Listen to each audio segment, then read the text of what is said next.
during the whole of a dull, dark, and soundless day in the autumn of the year, when the clouds hung oppressively low in the heavens, a man had been passing alone through a singularly dreary tract of a country, and at length found myself, as the shades of the evening drew on, within view of the melancholy house of Usher. I knew not only how it was, but with the first glimpse of the building, a sense of insufferable gloom pervaded my spirit. I came to this desolate place as my dear friend, Roderick Usher, sent me an earnest letter requesting the man's company as Roderick was physically and emotionally ill.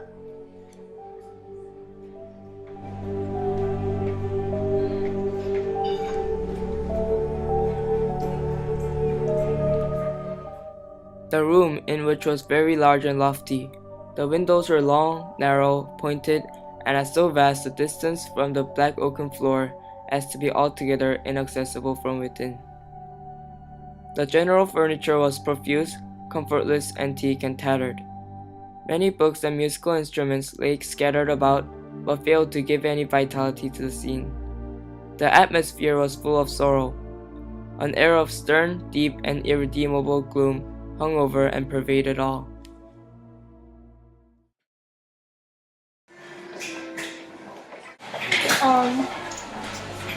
Welcome, my dear childhood friend. Thank you so much for coming all the way here to my house. Wow, I can barely recognize you. Are you okay? As you may be familiar from the letter I've sent you, I'm indeed very sick, and I'm suffering from nerves and fear, and that my senses are heightened. I think my illness became worse ever since I came to this house to live. This house is full of horrors and evilness. While I spoke, the Lady Madeline passed slowly through a remote portion of the apartment and without having noticed my presence disappeared. My poor sister has taken ill with the mysterious sickness, perhaps catalepsy, the loss of control of one's limbs, that the doctors cannot reverse. Such tragedy. For several days, I tried to cheer up Roderick. I talked to Roderick about small joys in life, and I read him stories, but I could not lift Roderick's spirit. Then one day, My friend, my sister has died of illness. Oh, Lady Madeline. oh no, my poor soul!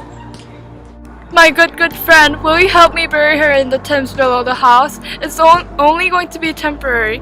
I want to keep her in the house because I fear that the doctor might dig up my poor sister's body for scientific examination since her disease was so strange to them. Okay. And so I helped him bury dead Lady Madeline in the tomb. But when I was putting the body, I suddenly realized that Roderick and Madeline were twins. Over the next few days, Roderick became more nervous and uneasy.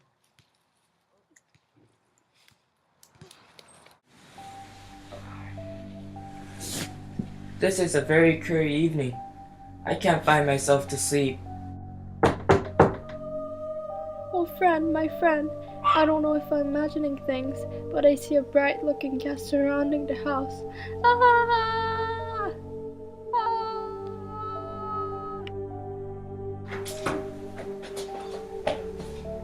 Can't be. Roderick? Roderick? Roderick, what are you mumbling to yourself? Are you okay?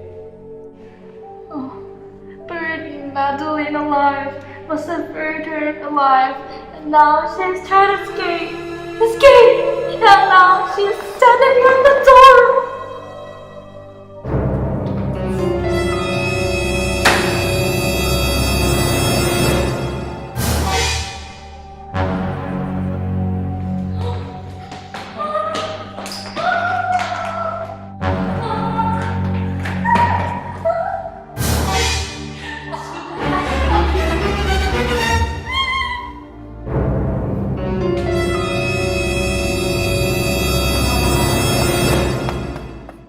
As Roderick shrieked, the wind blew open the door, and there she was. Madeline stood in white robes, bloody from her struggle.